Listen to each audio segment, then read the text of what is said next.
இந்தியாவில் எத்தனையோ தொன்மையுடைய கலை சின்னங்களும் கட்டிடங்களும் இருந்து வருகிறது. அவை கோவில்களாகவும் அரண்மனைகளாகவும் இன்னும் பல வடிவங்களாகவும் நமது நாட்டின் கலை வளத்திற்கு எடுத்துக்காட்டாக தற்போது வரை விளங்கி வருகிறது. அந்நிய நாட்டவரின் படையெடுப்பிலும் 400 ஆண்டுகால அந்நியர்களின் ஆட்சியை கடந்தும் நம் மண்ணில் பலரது தியாகங்களால் தற்போது வரை அத்தொன்மை வாய்ந்த சின்னங்கள் காக்கப்பட்டுள்ளது. 400 ஆண்டு சவாலை தாண்டியும் இவ்வளவு கோவில்கள் நம் மண்ணில் இருக்கிறது. இதுவே எந்த படையெடுப்பும் நிகழாமல் இருந்திருந்தால் எவ்வளவு கலை சின்னங்கள் நாம் காப்பாற்றி இருக்க முடியும் என்ற கேள்வி அனைவரது மத்தியில் பொதுவாக எழுந்து வருகிறது. இந்த நிலையில் இந்தியாவின் பாரம்பரிய தொன்மை வாய்ந்த கலை சின்னங்களின் புகழை மட்டுப்படுத்துவதற்காக முகலாய மன்னர் ஷாஜகான் கட்டிய தாஜ்மஹாலை பெரிதுபடுத்தி இதுதான் இந்தியாவின் கட்டிடக்கலையின் எடுத்துக்காட்டு என்பது போன்ற கருத்தாக்கத்தை ஆங்கிலேயர்களும் இங்கிருக்கும் சில வரலாற்று அறிஞர்களும் மாற்றி வைத்து விட்டனர். ஆனால் இவற்றையெல்லாம் தாண்டி தற்போது கொஞ்சம் கொஞ்சமாக இந்தியர்கள் நமது உண்மையான பெருமைமிகு அடையாளங்களை கொண்டாட தொடங்கி இருக்கின்றனர்.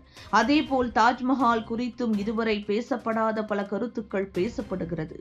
அந்த வரிசையில் சமீபத்தில் உத்தரப்பிரதேச முதல்வர் யோகி ஆதித்யநாத் தெரிவித்திருக்கும் கருத்து இந்தியா முழுவதும் கவனம் பெற்று வருகிறது. மும்பையில் உலக இந்துக்களின் பொருளாதார அமைப்பின் கருத்தரங்கு டிசம்பர் 13 தொடங்கி 15ஆம் தேதி வரை சிறப்பாக நடைபெற்று முடிந்தது.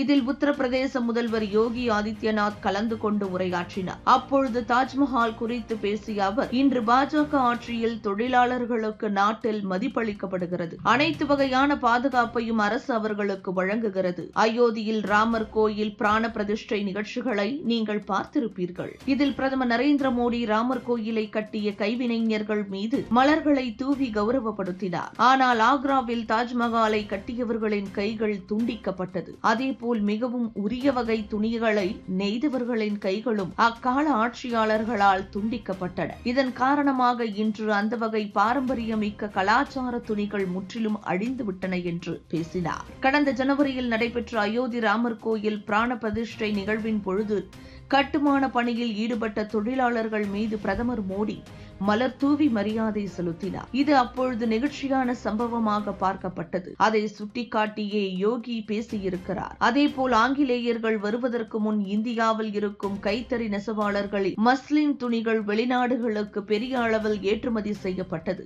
ஆனால் ஆங்கிலேயர்கள் ஆட்சியின் பொழுது அந்த தொழிலை முடக்க கைத்தறி நெசவாளர்களின் விரல்கள் வெட்டப்பட்டு பின் கடுமையான வரி விதிப்பின் மூலமும் அத்தொழிலை அளித்தனர் என்று வரலாற்று ஆய்வாளர்கள் தற்போது வரை கூறி வருவதுண்டு.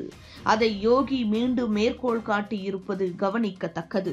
இதுபோன்று முக்கிய நிகழ்வுகள், அரசியல் தகவல்களை ஆழமாகவும் மாறுபட்ட கோணத்திலும் அறிந்து கொள்ள மறக்காமல் உங்கள் IND தமிழ் 24/7 பக்கத்தை பின்பற்றிக் கொள்ளவும்.